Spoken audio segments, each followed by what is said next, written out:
You are about to buy something for £30. You can pay 30 now, or Klarna will happily split it into 3 payments of £10, which raises a fairly obvious question. Why does a financial company want to lend you money for something that only costs £30? Klarna takes on the transaction, waits for you to repay it, and on its interest-free products does not need to charge you interest. There must be something in it for them. And the answer starts with something much simpler than finance. It starts with how £30 feels when you turn it into £10. If something costs £30, the decision in your head is simple. Do I want to spend £30 on this? But put 3 payments of £10 underneath it, and the decision can start to feel different. Can I afford £10? Of course. The product has not become any cheaper. You still owe the same amount. But research into buy now, pay later has found that showing people the smaller installment price can make a purchase feel less expensive and can lead people to spend more.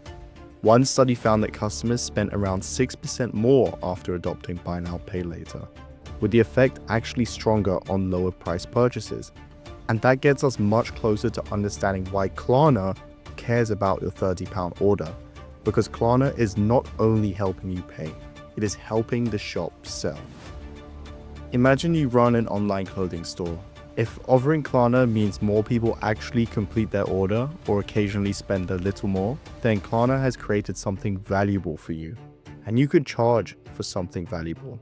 A large part of Klarna's revenue comes from the merchants paying fees when transactions take place through its network. In 2025, 71% of Klarna's revenue came from transaction and service revenue, the majority of which was merchant revenue.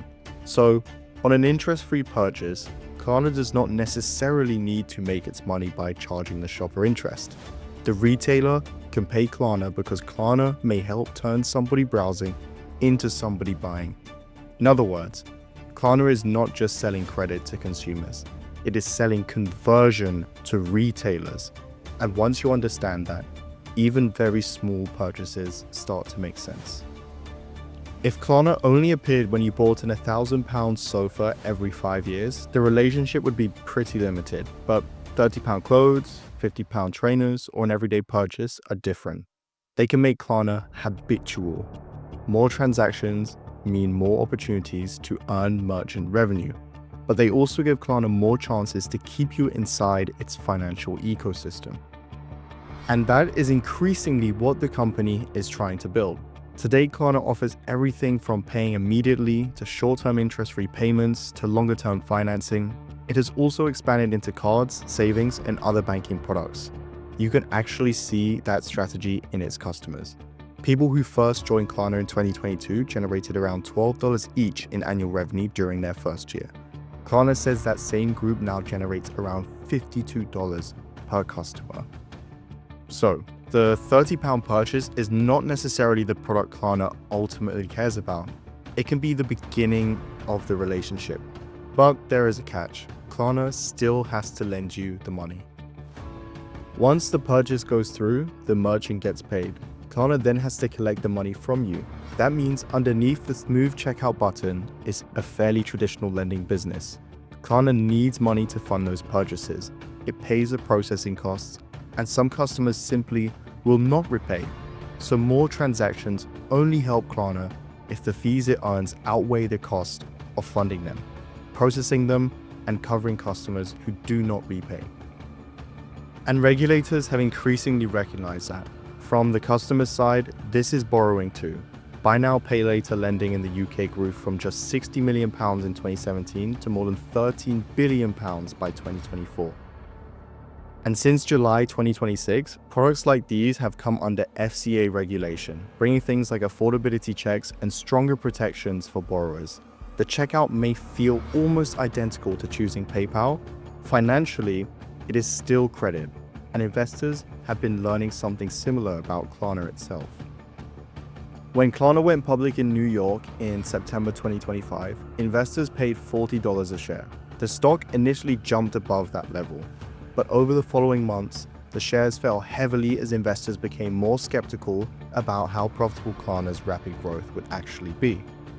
Then came its fourth quarter results. Revenue had risen sharply, but Klarna had sunk from a profit to a loss, while higher processing and funding costs worried investors.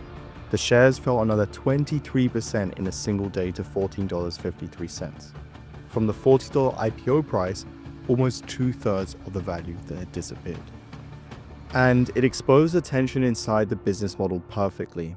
Getting more people to use Klarna is one thing. Making attractive profits after paying to fund and process all of those transactions is another. The following quarter was considerably stronger, with revenue still growing quickly and adjusted operating profit improving sharply. So the argument is not that Klarna's business has stopped growing.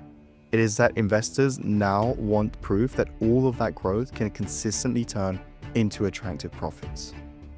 Which brings us back to that £30 purchase. Splitting it into 3 £10 payments may seem almost pointless, but for Klarna, that tiny transaction can do several jobs at once. The smaller payments can make a purchase feel easier. That can help the retailer complete the sale.